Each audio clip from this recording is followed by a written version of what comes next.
Welcome to Meldon Law and Friends. I am Jeffrey Meldon, founder of Meldon Law, and we are really excited. We have a terrific show for everyone who's watching and listening to Meldon Law and Friends podcast. Before we get into our special guest, I want to remind everybody that Meldon Law is the only official law firm partner of the Florida Gators, and because of that relationship, we get 6 tickets for all of the Gators sporting events, including right now softball and baseball. And we're giving away a whole bunch of tickets coming up. So all you have to do is to go to Meldon Law Facebook page, and you'll see the contest. Let me run through them real quickly. We've got softball versus Florida State coming up on April 6th. So jump on that one right away. We have 6 tickets, a set of 4 and 2 for that. Baseball this coming weekend. Arkansas is coming to town. We really would like to have everybody come and see and support the Gators. Friday, Saturday, and Sunday. There are actually, I'm sorry, it's Thursday, Friday, and Saturday are the games against Arkansas. So go to Meldon Law Facebook page for your tickets there to enter the contest. And then next week we've got softball coming up with Alabama. Alabama looks like they're coming in on Saturday, Sunday, and Monday. So lots of great stuff going on in Florida sports. So support your Gators. They're doing great and they're fun. Go ahead. I'm raising my hand. I don't know if I have to do that on a podcast or not. Yeah. I just wondered if I was eligible for the tickets. Jeffrey, that's all. So our first guest is Ed Book, who wants to know if he's eligible for the tickets for the Gator game, and the answer is yes. So if you will get with our team member Abby later on, I actually sometimes have a couple extra tickets that I use. So we'll see what we can do to help you out. Thank you. Our first guest is Ed Book, Chief of Police at the Santa Fe College in Gainesville, Florida since 2011. Ed also serves as the college's emergency manager and on the behavioral intervention team, and as an adjunct instructor teaching Bachelor of Science Organizational Management program and also teaching public safety recruits. Ed, you were with the Gainesville Police Department for 36 years as a district commander and captain, and very much involved with the Gainesville community and making this the best place in the world to live. Thank you. Yes, sir, I have. I've served a long, long time. So welcome. I knew Ed when he was at Gainesville Police Department, and now he's at Santa Fe doing some great work. And Ed, I wanted to welcome you to the show. Thank you. And I know that you're running for city commissioner, and we're going to get into all of that. I would like you to talk a little bit about how you got into being a police officer as a career, and some of the things you've learned along the way. Well, I appreciate the opportunity to be on your show, Jeffrey, and to be able to talk about what I consider probably the most honorable profession in the world, and that's law enforcement. And I know you read some of my bio things, and I appreciate that. I've actually served in law enforcement 36 years, not 36 at one agency, so you gave me even more credit than I deserve there. But I have been in law enforcement with 2 agencies, Gainesville Police and Santa Fe College Police, both who have done some really good things. And I'm not doing those things. The people that I work with is a team. That's not a cliche. As a team, you work together as a team in law enforcement. You want to improve your community. You work with everybody that works at those 2 agencies. So I appreciate you mentioning those 2. Yeah, well, it is important that everyone understand it's a collaborative effort. Yes, sir. So, when you graduated from the University of Florida, and then you went into police work, right? Yeah, it was kind of a coincidental thing. I was like, I would say, a lot of young adults, in that I was thinking, I want to make a difference. I don't want to have a desk job. I like to help people, and those are all things that people say and you mean. And I graduated the University of Florida with a bachelor's, and really was unsure what I was going to do next. I was looking to be in psychology, so I was looking to go to graduate school. And while waiting to do that, I thought, let me try this thing they call being a cop. Let me try this thing, this police work, because that's exactly the kind of the ideals that I hold, which is help people, make a difference, do things that are going to improve your community. And I got hired by Gainesville Police. While I was waiting. The chief of police at that point? The chief of police was Waylon Clifton. Wait, let me correct myself. Waylon was hired and was not yet. They had an interim chief of police, Larry Gabbard, and Waylon was in the wings. And by the time I was actually a police officer, he was my first chief. So was Courtney Roberts, he was out by then? Courtney Roberts had retired, and later I got the chance and the pleasure to meet his dad as a Gainesville Police Department retiree before he passed. Oh, yes, sir. Wow. Yeah, Courtney and I were good friends from the 70s. Yes, and, sir. He was quite a character. So was his son, and I worked with his son, Courtney Roberts Jr., at Gainesville Police, and he went on to do and is still doing great things. Well, that's great. So you're a fairly young person, and you go. What kind of training and what did you do first when you're at GPD? Well, so I wasn't fairly young. I was really young. That's the first thing. I was 21 years old. That's the minimum you had to be at that time.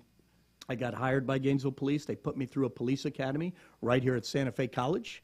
And when I got out, I was working on day shift with what was the most senior police officers around the agency. And they would put me through the ringer as far as learning what I was doing as a cop serving Gainesville communities. And the first places I was assigned to some neighborhoods.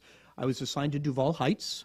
And got to see some really great improvement there. I was assigned to the Fifth Avenue and Pleasant Street neighborhoods, and I was assigned primarily to Southwest Gainesville and what they called Porter's Quarters, which is now Porter's Community. So I really and I made some just wonderful, wonderful connections, starting as a brand new cop on the road. And I know you rose to the level of district commander and captain over the years. Yes, sir.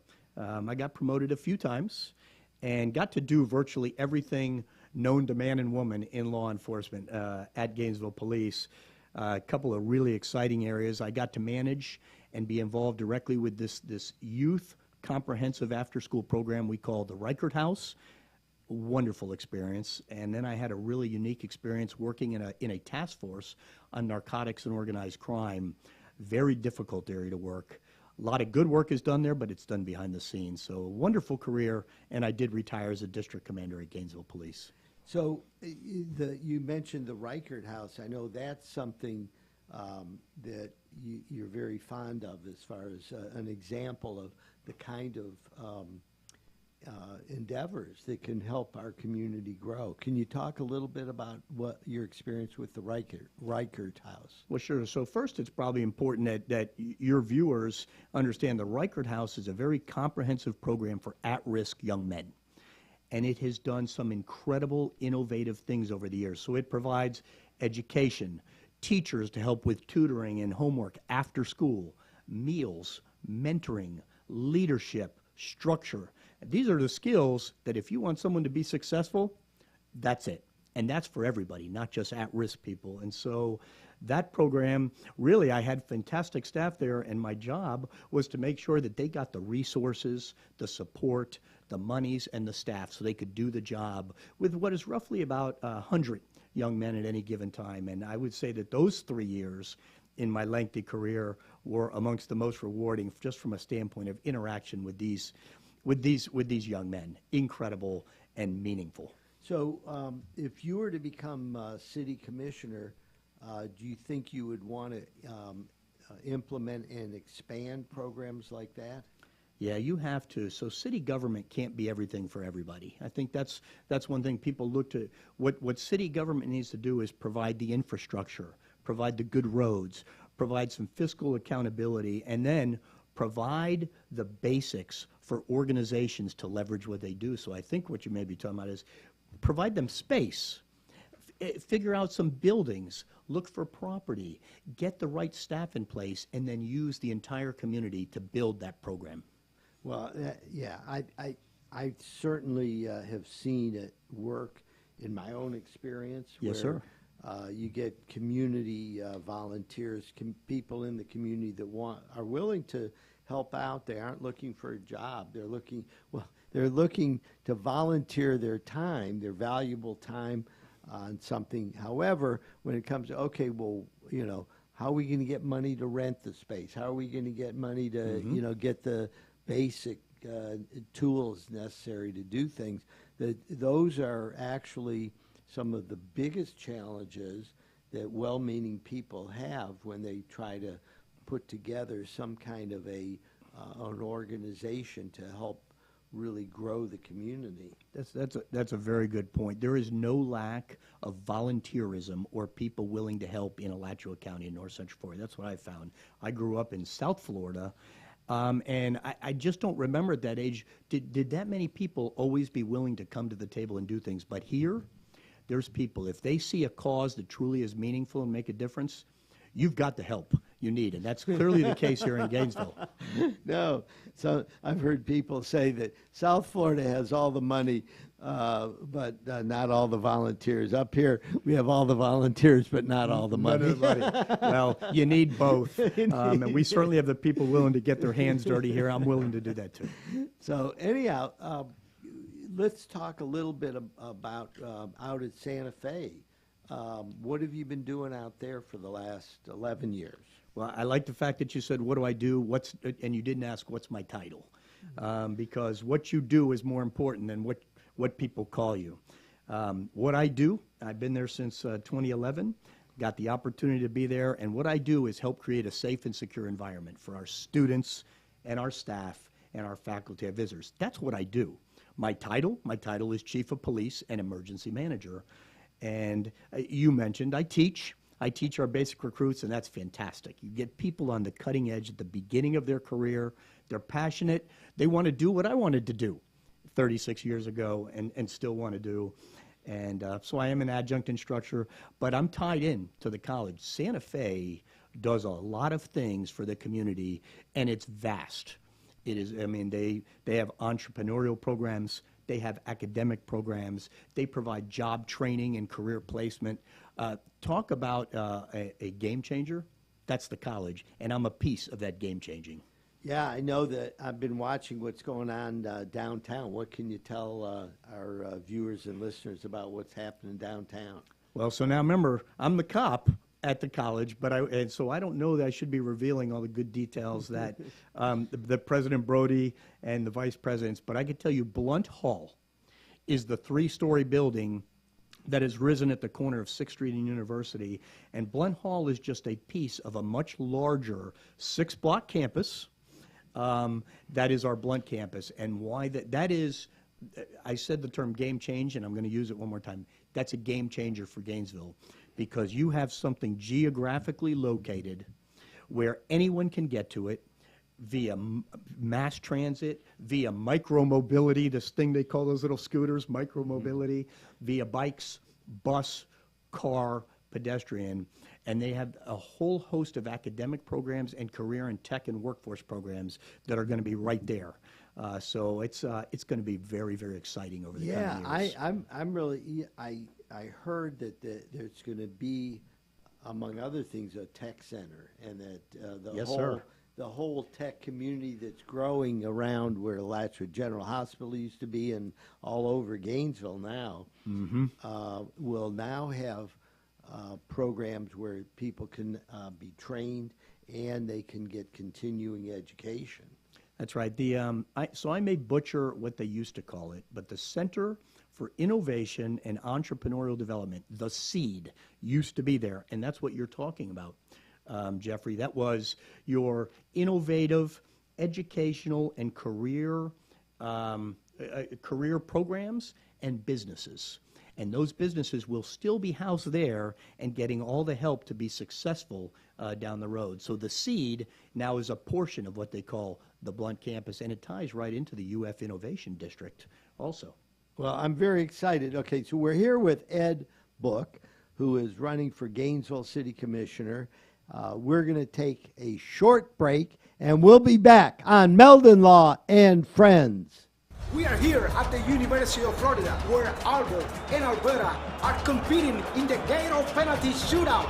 Albert is ready to stop the shot at all costs. What a disaster!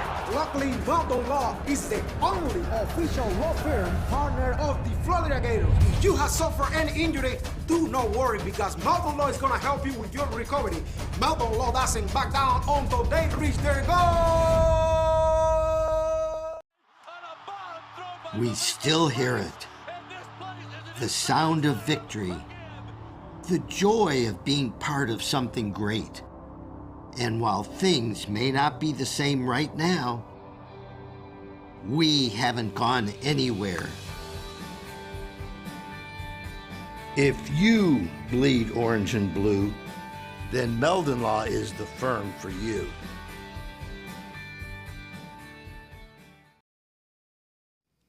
Welcome back to Meldon Law and Friends. I'm Jeffrey Meldon, founder of Meldon Law, and again, we have got a lot of free tickets we're giving away for both baseball. The Gator baseball team is awesome. They lost a few games this weekend, but they will be back strong. And softball as well. Go to our Facebook page, Meldon Law, and you will find all of the contests you can enter. So I'm here with Ed Book. Ed is a longtime police officer, first with GPD and then chief of police for Santa Fe College. And now I understand you're running for the Gainesville City Commission. Did you talk to a psychiatrist before you decided to make that decision? No, sir. I had no counseling help whatsoever, but I did speak to my best advisor, my wife, and I actually, because I'm at Santa Fe College and I have a full-time career, I spoke with the people that you know, the leaders, the president and the vice presidents, because if they would not support me being able to do this, I would never do it. My career comes first, and I believe that being a city commissioner is critically important. But I also needed to make sure that they were okay with it, and they were. That's great. What are some of the unique aspects of your platform versus the other folks running for city commissioner? It's a great question. I think probably the most unique aspect is it does not deal with a concrete principle. And what I talk about is this concept of our ability to get along and civility. So what is the top platform item I have? I think we've lost our way over the last few years. People are not agreeing to disagree. Often the voice turns into this, you know, physical violence, and we have got to find some common ground. We have to. And if you're in city government or county government or you're a school board member, what is your goal? Your goal is to improve the city. It's to make people be able to want to live, work, and play in the city of Gainesville. Well, that's a common goal. So let's be civil to each other. Let's be professional, let's be respectful, let's be courteous, and if there's common ground, let's seize that common ground to make those improvements. So my first plank, which is a little non-traditional, is civility.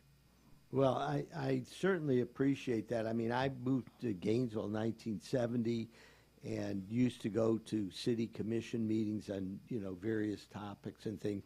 Actually, that's what convinced me not to run for public office, because the meetings would go on for 5 or 6 hours, and I'd be ready to go home and go to bed, and I go, oh my God, I can't believe these city commissioners have volunteered to, you know, do this work. So yeah, I guess you've analyzed that and decided you're up for the challenge. Well, I don't know analyze is the right word, but I am up for the challenge. I mean, my wife, I know a lot of people because I've been here a long time. My wife knows 50 times the amount of people because she's been an elementary school teacher her whole life. And if they know Mrs. Book. So she's invested. She loves this community. I do also. Both my kids went to school here. They're grown. They're a little older. I'm a little older. One of them's a nurse at UF Health. My daughter is now in Tampa and has done great things, and we're invested. They both went to Santa Fe College. If you're invested in your community, I think you want to stay invested in your community. I'm not going anywhere. And if I can have a hand in doing some more good work and collaborating and helping others do some good work, that's why you live in a place you live. Ed, could you please share with our listeners some of the concrete proposals that you would be a proponent of if you were sitting on the city commission? Sure. So thanks for the opportunity to do that. So I led with civility, but then people want to know civility is great, but give me some, what are the planks that help you do things? So one is just having really good roads and travel corridors. And travel corridors is not necessarily roads. Travel corridors means you need people to be able to move through your city via a bike, a car, on foot, via mass transit, via micromobility. And so we have to have good roads and infrastructure. That's critical. Everybody knows that. So you have to support that in city government for the roads that are moving through. And there's some efforts underfoot to do that. You have to be fiscally accountable. You have to be accountable with the monies that are available to you. So that typically means, for me, don't increase fees unless people vote for those increase in fees. I'm not going to support it unless voters support it. Don't increase, for example, utility transfers. Don't increase them unless people vote that in. In other words, unless voters, I mean, as a longtime member of the Gainesville community, there's nothing that has been more difficult for me to watch than the whole thing with GRU and how that situation's unraveled. What are your thoughts on what to do to deal with what we have is high utility rates here? Well, I think one thing is don't increase those transfers that causes additional stress on the utility company and all the workers who are there, because they do a lot of things for our community. It's not just power, it's wastewater. It's all forms of utilities.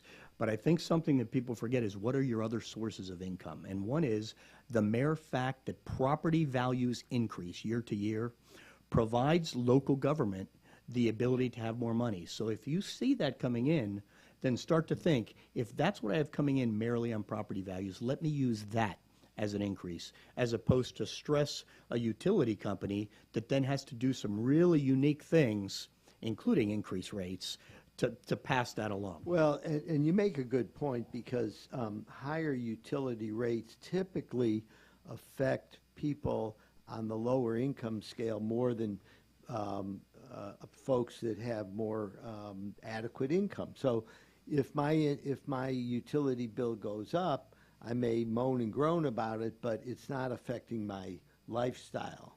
Whereas a lot of folks, the difference between $100 and $150 makes a big difference because they're living on a small fixed income. I agree 1,000%. So if I'm on fixed income in a house that does not have good, for example, insulation, it has flooring that allows power to evacuate right out, I'm paying more money in that space and making less money to pay for it than myself, where I may have a house with excellent insulation and the most up-to-date systems that help run water and heat. And I think that that's something that's very, very important for our community. Is we both need to provide ways for people to pay less in utilities, but also educate our community and have the utilities help people who don't have the monies to make sure that they're paying less, because they're in better space, and that's a better living environment. Yeah, I know GRU has programs where they'll come and do an audit of your home and That's right. Suggest, okay, if we, let's put some, do something here, do something there, and it'll reduce it'll improve the efficiency of the existing systems. And then our system broke, our AC broke the other day at the office, right? So the guy's coming in and he's talking to me about, well, the new air conditioners are a lot more efficient than Absolutely. they were, and it has a SEER of whatever, 20 or, that I don't understand all that stuff. But I do know that by getting more efficient equipment in your office or your home, it can make a big difference. And that there's probably nothing that's been more controversial than what's gone on with GRU and the city of Gainesville. Yes, I think probably a key aspect of something that goes on in the city as a whole is just making sure you value the people that work in those areas. So if you're a city commissioner or you're a utility manager or you're a clerk of the court, these big high-level positions, then you need to tell people what they're doing matters. Because if they know what they're doing matters, then they're going to work as if what they're doing matters. And I think that's probably been something along the civility line also that's pretty important. Yeah, so tell me some of the other things that you think the city of Gainesville can do better on. All right, so I think that we need to publicly support public safety. Now, I'm in public safety, so everybody would expect me to say that. That's critical. But you have fire, you have law enforcement, you have emergency medical, and those people are the front lines. Those men and women are the front lines of what we do. And they've been doing this work for a long time, and I believe the vast majority of the public supports what they do. This is about making sure that they know their work is so valued. So I don't think that's revolutionary, but you have to do that at a city commission level. And then lastly, you kind of talked about some concrete planks, Jeffrey. I always say you need to support core services, and I actually believe that good parks and recreational space and facilities is a core service. Not everybody agrees with that, but you want places that you can go to. You want a depot park, it's wonderful. You want a Northside Park with their new pickleball courts and 2 different playgrounds, it's fantastic. And now you have a commissioner right now who's kind of leading the way, Commissioner Chestnut, and says, we need to have this multi-use space and venue and recreational space out by Waldo Road or on the east side, and that's fantastic. You need that. You want people to go to places that are vibrant and energizing. Well, I agree 100%, and there's a huge amount of land out there. There's probably 30 or 40 acres out there. It's a lot. That can be utilized. So we have the land.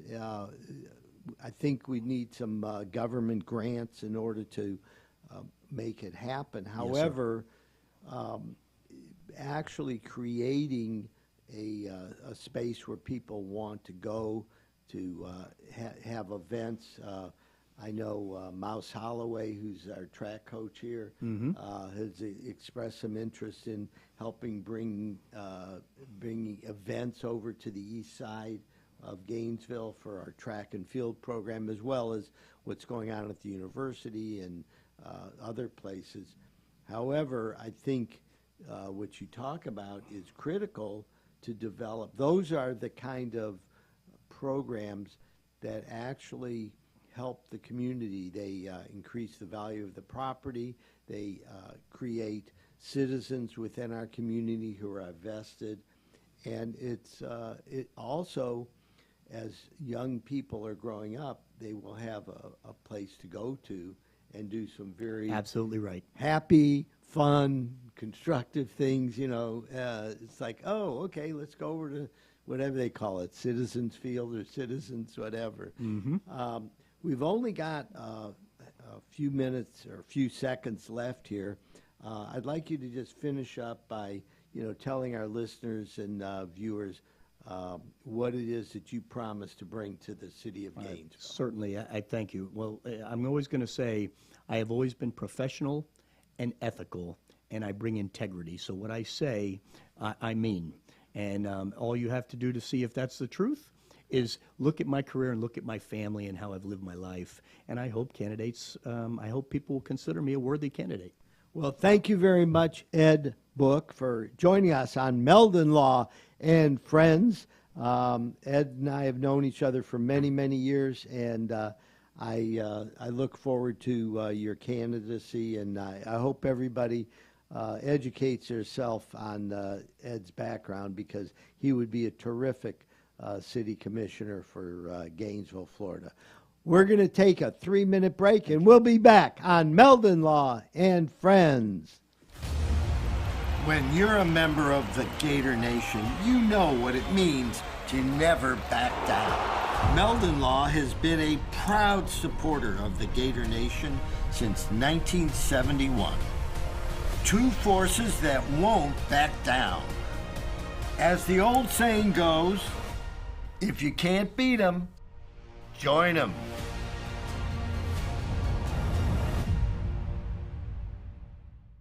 Albert, Alberta, I understand you were witnesses to a crash. Can you tell us about the accident?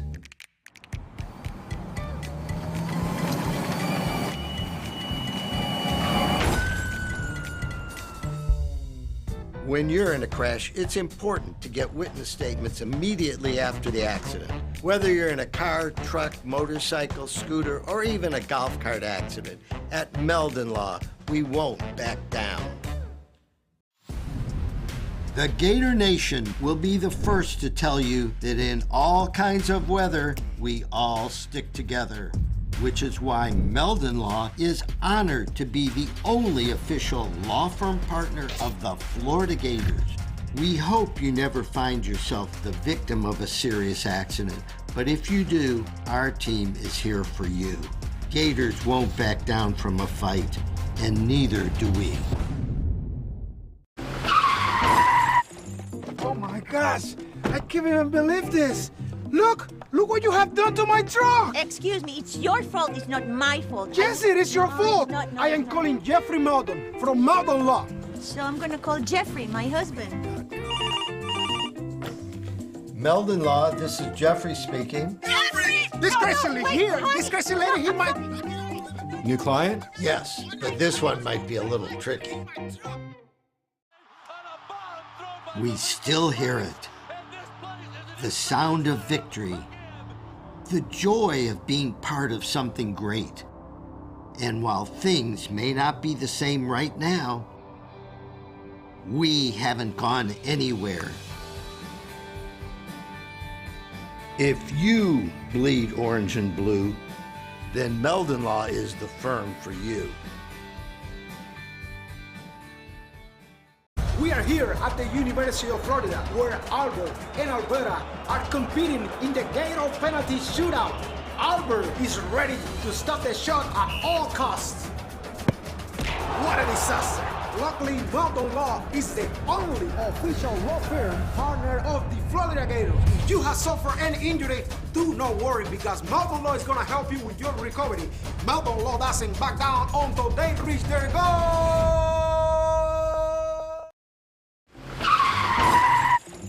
Oh my gosh, I can't even believe this. Look what you have done to my truck. Excuse me, it's your fault, it's not my fault. Yes, it is your fault. No, I am calling Jeffrey Meldon from Meldon Law. So I'm gonna call Jeffrey, my husband. Meldon Law, this is Jeffrey speaking. Jeffrey! This crazy lady here, this crazy lady, he might... New client? Yes, but this one might be a little tricky. When you're a member of the Gator Nation, you know what it means to never back down. Meldon Law has been a proud supporter of the Gator Nation since 1971. Two forces that won't back down. As the old saying goes, if you can't beat 'em, join 'em.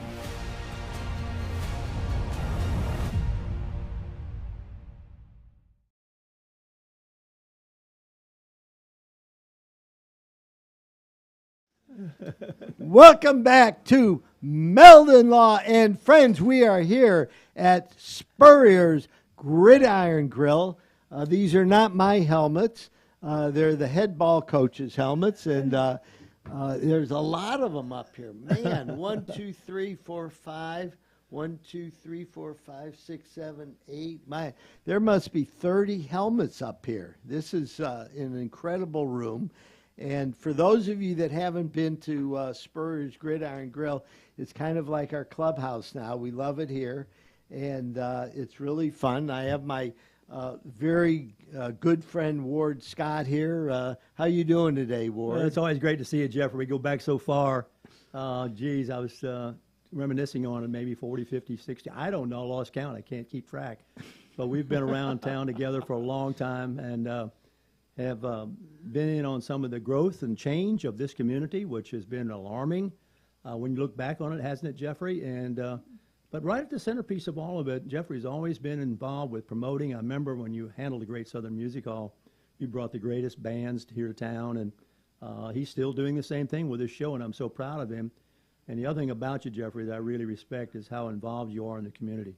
Man, you are everywhere. You're a big contributor. You're charitable. You give back. I mean, you've done really great work with that, man. Well, thank you, Ward. I'll give you that $100 I promised you for the plug.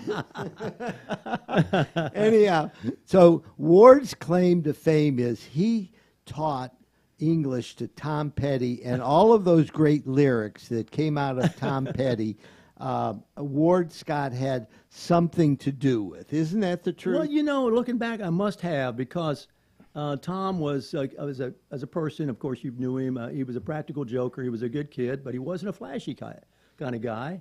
And he was always there, though, and he was always listening. Of course, I was an English teacher, and I taught poetry, and I taught all the great fiction and all that. And I have to think, as Jeffrey's pointed out, that Tom was listening to all this. And the thing that I think he has going for him, it's so strong, maybe you go along with this, his lyric ability, his writing ability, his songs just capture the pulse and the pace of life. And, I have to say that back then we did a lot of that sort of work in the class he was in, and maybe it stuck with him. I know he never wanted to miss the class, and I didn't learn this for years later. One of his classmates let it out that his job as Tom's friend was to make sure that he brought Tom a cup of coffee to be awake in the morning to come to my class, because he didn't want to miss the class. So that was always interesting. I learned that late in life from his friend. And Tom, unfortunately, had already passed. But I thought, wow, is that true? He really wanted to make the class that badly? That's something. Well, you know what? I'll tell you, his lyrics, I've had more women come to me and tell me how much, his lyrics moved them, and, really... I don't know if it's just women or men, but the lyrics that he writes are lyrics that are human, and that when you were teaching English and the great masters in poetry and things like that, there's certain expressions and certain words that reach our soul. They're called idiomatic expressions in English, and they are the way in which we as a culture happen to say things. Some of them are rather like cliches, skin the cat or things like that. But they're way we have of expressing ourselves that we've heard our parents say or our grandparents or someone. And he's picked that up somehow and made his original twist on it. Won't Back Down is an excellent example. Now, who would have ever thought? Would you? I would never have imagined this. And I know you've been very much involved in the music world and all this, that we would play that song, right, at a football game. Huh? Not only that, 90,000 people would sing it. Would be singing it, yes, right? Yes. I mean, that's what we're talking about. I Won't Back Down is really not what you call an original expression. Correct. But he makes it an original expression. Yeah, it's funny because Meldon Law uses Won't Back Down as a theme for our law firm, and we honor that, and we fight for our clients, and we won't back down. However, before we started using that, we hired a copyright attorney and said, can we use that? And just what you're saying, he said, well, first of all, it's an idiomatic expression, right. And secondly, the copyrighted version of the Tom Petty, Jeff Lynne song was I Won't Back Down, and that nobody can say Won't Back Down is protected under copyright law. Isn't that interesting? And we're talking about how he was able to take common expressions, because it is a common expression. You've heard it 100 times, and make it his own and put a little bit of Tom Petty stamp on it. And he's got that free falling and all these things. I just think there was a gift, and we all know that he was very much influenced. His dad took him one time, I think, to Silver Springs, where Elvis was making a movie, and that is apparently the story. Anyway, it's the anecdotal. Well, actually, it was his uncle Earl Jernigan took him to see Elvis. Yeah, Earl Jernigan was working the movie set.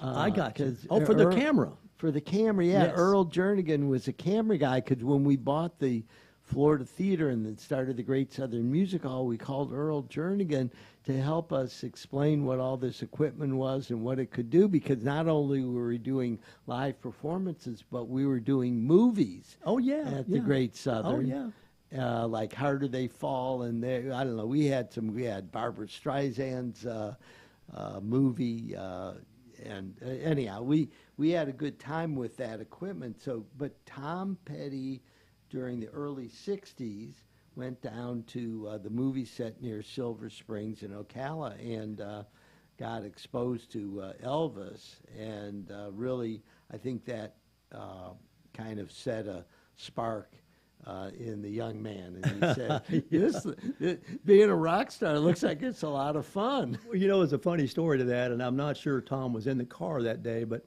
there were other very talented young fellows around here, as you know. Some of them became part of the Eagles, and some of them Stephen Still. All these kids really were around playing together and learning from each other. And one day, a car horn honked, and I went outside my apartment, and there were a bunch of them piled into a car. If you can get the image of maybe a leg hanging out the window and, you know, all the suitcases and everything in there, and they'd come by to say goodbye. I can't tell you exactly who was in there, but it was the kids that I'd known from Tom Petty's peer group and all that. And I asked them, where you all going? And they said, we're going to, I'll never forget it, we're going to Hollywood to make it big. And I said, you crazy guys, you and the 5,000 other people, get back to school. That shows you what I know, right? And they tipped their hat and says, well, you know, we're going to do this first. I said, okay, I'll see you on the return. Well, they'll let you know that what would come back. And it was really exciting to be around them. But Buster Lipham, of course, was an important part of it, as you know, the Lipham studio place there. Yeah, because the Liphams, if you wanted, you know, to have a whole your band outfitted with not only instruments but speakers and everything else, he would finance it. You know, He would finance it, and his kids always paid him on time. Yeah, if it was Yep. $2,000 for, which was a lot of money back then, $2,000 was the equivalent of about $10,000 or $12,000, and he'd like, okay, you know, put 10% down, and then every week or every 2 weeks you bring me $100, right? And, Yeah, and yeah. then they'd go out and they work their gigs and try to get that $100 together, and it was amazing because everybody paid Buster because they wanted to have good credit with Lipham's music. That's right, and they had good teachers there too. I've talked to the guys there now and then when that era, and there were very good guitar teachers there, and those kids knew that. Like Don Felder from the Eagles. Don Felder was there. Stephen Stills would come in. There were a lot of Bernie very good- Ledden. Bernie Ledden. Yeah. And then later Tommy Ledden. And Yeah, yeah. No, I mean, Gainesville was a hotbed of music. And for our listeners and viewers, I am putting together an exhibit for the Great Southern Music Hall that's going to go in our city museum, the Matheson Museum, next fall. And we're looking for memorabilia. Anybody that has a ticket from the Great Southern Music Hall or any other memorabilia, posters or whatever, Meldon Law is underwriting this incredible collection of pictures that John Moran, who's a famous photographer. Right. in town. John We gave him his first job, and he had just bought a camera, and he had a natural talent, so he had all these pictures. Most of them have been sitting in a box for 45 years, and I started bugging John about 4 or 5 years ago. I said, John, go in. So he finally, he's a nature photographer, so he's outside. He said, the best time to get me is around Christmas time. So one Christmas he called me and he said, Jeffrey, you're going to be so proud. I went and I found all these original negatives, and I'm going to digitize them, and they turned out great. So anyhow, so that's a whole nother story. Oh man, we got so many stories. I don't know what road we want to go down. Yeah, well, so for those of you that don't know, Ward and I, we used to go on every Wednesday. We would go to the Outback and we'd hang out with our buddies. and act like I don't know what we would act like. Well, we but return to our youth you return to our and our youth. imaginations. So anyhow, tell me what you're up to these days, Ward. Well, it's interesting that you bring it up. Of course, I got my shirt on in my podcast show, but I taught for a long time, 40-some years. Well, I guess about 40 years at Santa Fe College. Started out when it was a junior college, and it became a community college, and now it's a college. And had a wonderful time there. Never felt like I was going to work. It was just a wonderful place. I was paid to read. I was paid to think. I was paid to write, and I was paid to share it with young people. What better deal is it than that, And so I had a wonderful experience with that. And lo and behold, out of that experience, I ended up getting from Santa Fe College, and a lot of people don't know this, the Lifetime Achievement Award, which almost never, it may never have been, and still may never have been, given to a faculty member. It's generally given to an administrative person because they have the time and ability, and that's their calling to get things kind of achieved, if you will. Our achievements are in the classroom with our students, and what our students do is a measure of how good we were. But this I got involved with because I was with a former student who became a city manager, who's now the sheriff. Clovis Watson? Right. He was a student, and Wow. then he was it was an interesting story. He was being entertained at that time for being the city manager of Alachua, and he asked if I would come up to say a few words for him at the microphone as kind of a reference. Place was packed, and I said sure. I'd always do that. I always help out students. So I went there, and after a while, I was also the president of the Santa Fe College Senate then. And so I went there, and I said, listen, if you settle down the turbulence in your town, because every town has political turbulence, I said, I think you got a fellow here who can help manage the city for you, and you do well to take a look at it, And if you do stabilize a town, we'll bring a school up here. Well, let me tell you the story behind that. Before Clovis is ever even entertained for being. Wait, Ward. Want to take a break? We're going to take a 1-minute break, and then this is the hook. Ward is going to finish his story in 60 seconds. We'll be back on Meldon Law and Friends. We are here at the University of Florida, where Albert and Alberta are competing in the Gator penalty shootout. Albert is ready to stop the shot at all costs. What a disaster! Luckily, Meldon Law is the only official law firm partner of the Florida Gators. If you have suffered any injury, do not worry, because Meldon Law is going to help you with your recovery. Meldon Law doesn't back down until they reach their goal.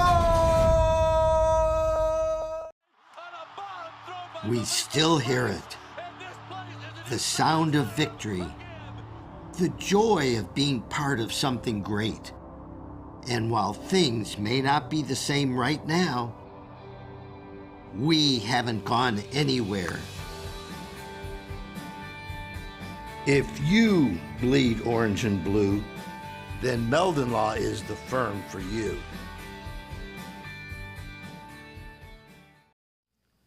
Welcome back to Meldon Law and Friends. We're here with Ward Scott, the host of the Ward Scott File podcast, and you can check them out. Let's see, wardscottfiles.com, right? Right. And before the break, Ward was telling us about our Sheriff Clovis Watson when he was just kind of getting started, I guess. Right. And, Well, I was telling him what a lady, as I was got the Lifetime Achievement Award from the college, which is seldomly given to, maybe ever before. Again, I don't know. I haven't checked. To a faculty member. Well, you're certainly one of a kind. So. Thank you, sir. But the way it came about is after I went to the microphone that night to speak on behalf of a student, I said, if you all stabilize this politically here, we may bring a school here. Because Clovis and I talked about having a Santa Fe college in Alachua, across from the Progress Center, and focusing on biotech. We talked about it, Well, I didn't think any more about it. I sat down. Pretty soon I was tapped on the shoulder by a young lady who said, will you talk to me outside?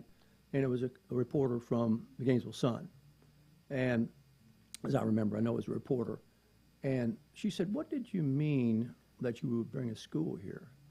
And who are you? And I said, well, I'm president of the Santa Fe College Senate, and I meant that if we get the right kind of relationship with the community, we want to bring an extension of a college here. Well, the kicker to this, Jeffrey, that nobody knows, is Jackson Sasser had just been installed as our president. Tyree had just moved on.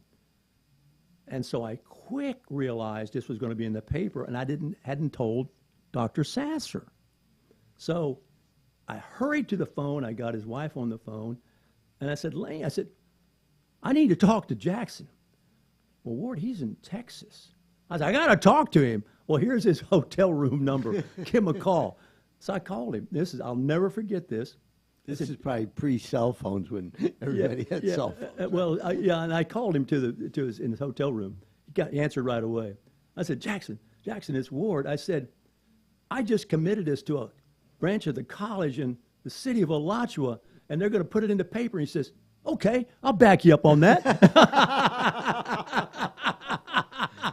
And that's how it happened. And look what happened out there. Oh, yeah. I mean, that whole city, Alachua is a good example of a city that did everything they could to attract good businesses that would employ people. And the big thing is putting down the infrastructure in anticipation of the growth.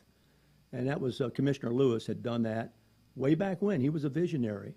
And a lot of people forget that, but he had put down the infrastructure. So we had all the ability to grow. Nobody, and the city of Alachua would run it themselves, you know. So when Clovis did become the city manager, I became the chair of the Economic Advisory Committee, which was a wonderful experience because then I got to really coordinate. I had a fantastic committee. I had university people, I had people from Dollar General, I had people from, and I was the chair of the committee. And we put together a comprehensive plan for the city for economic growth. And nobody much knows that we did that. When was that? About how long? Oh, it's probably circa early 2000s. Because if you look at how the city of Alachua has grown, it's pretty remarkable. Well, we planned it. We mapped it out, and we had to wait because everything kind of revolves around time. But we knew we had the blueprint. We knew we had the footprint for it. It was just a matter of getting it together, and now we're getting it together. We really have got a lot of buy-in on it, and a lot of people have realized what we did, but they don't really know the story behind the story. But that was that component of that, planning the economic growth, and I was the chair of that committee that took that on, and we put together a tremendous bunch of advisors. And I was flattered at the end of that whole session of doing it, the head of the foundation, who at that time was Bruce Delaney, said it was the best committee he'd ever been on. Wow. Because I didn't want to waste time as being chairs of committees. I want to get things done. You know, I'm not the kind of guy that we sit around, talk, and do nothing. Let's get it done or let's go home. We got something else to do, you know? You know, I remember back in the 70s when IBM bought 2,000 acres out there, 3 square miles, and everybody in Gainesville, we were thinking like, wow, they're bringing 2,000 jobs to, Alachua County, and whatever happened with that? Well, what did them in, and this is very interesting because I had friends who worked for IBM. IBM did not anticipate the PC. They had mainframes. They were all about mainframes. For big companies. Big companies, crunching data for big companies. And even at the college, we had big machines that crunched all the data for our student records and everything. And all of a sudden, here came this little thing that sat on your desktop. You know, what's this all about? It was called Microsoft, right? They weren't ready for that. And that rendered them really practically overnight obsolete. Basically, they never carried through on their land purchases. So the land was sitting there, already zoned properly, and that's why when you get these distribution centers to come there, it's all ready for them because we already had zoned it commercial in anticipation of IBM. So naturally it attracted, plus it's close to the interstate and all that, and you know the county commission fought us like crazy on that, but that's just a natural place for it to be. Yeah. But that's what happened to IBM. Well, not only that, the city of Alachua realized that they had this tremendous jewel of a piece of property, and that then they did something with it. And it took some leadership to get it done because there was a lot of resistance.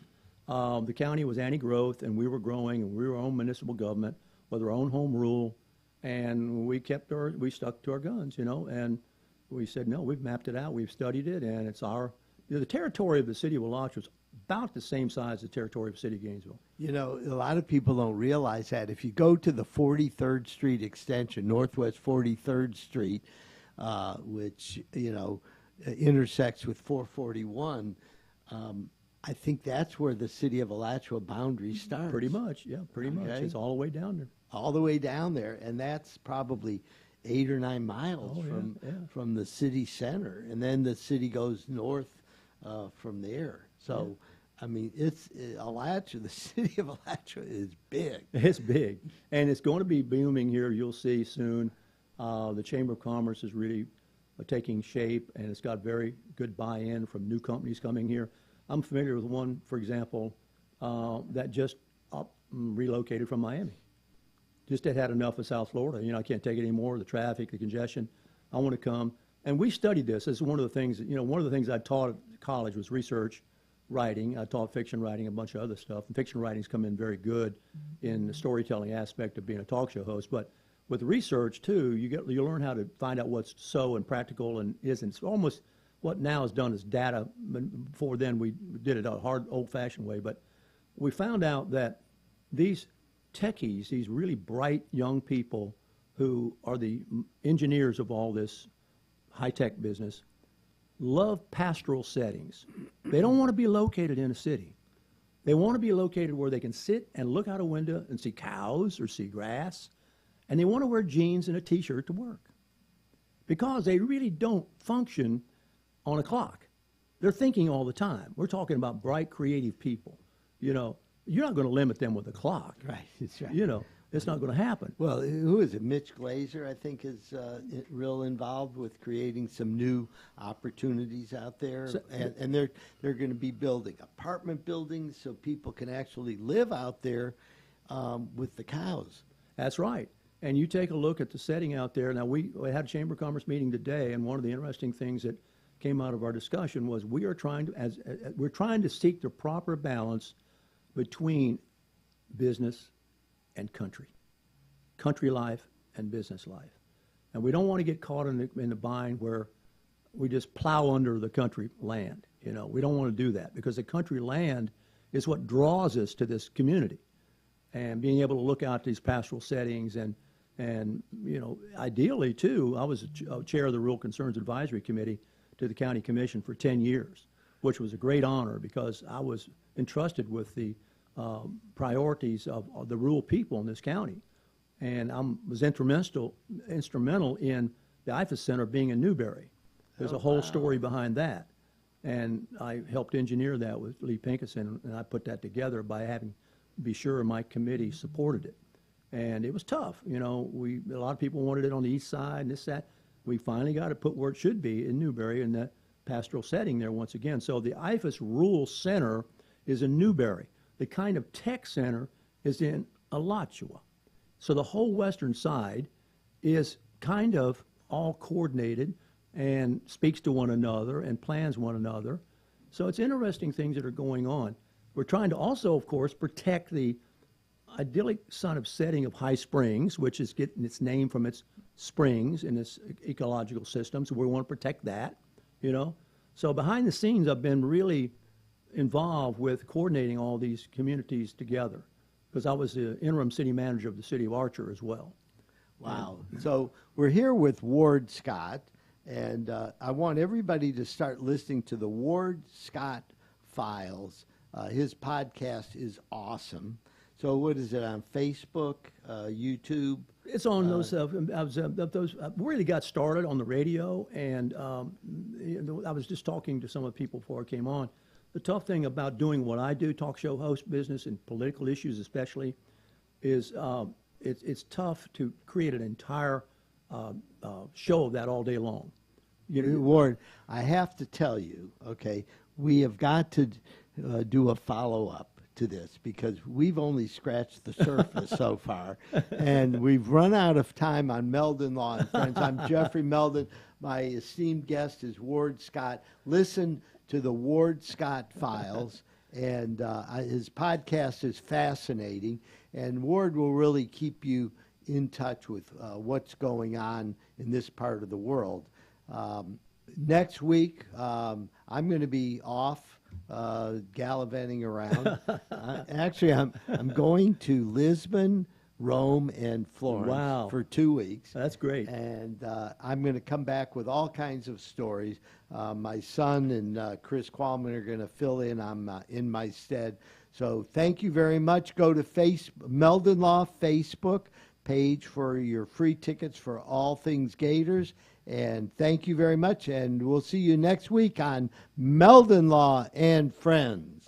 We are here at the University of Florida, where Albert and Alberta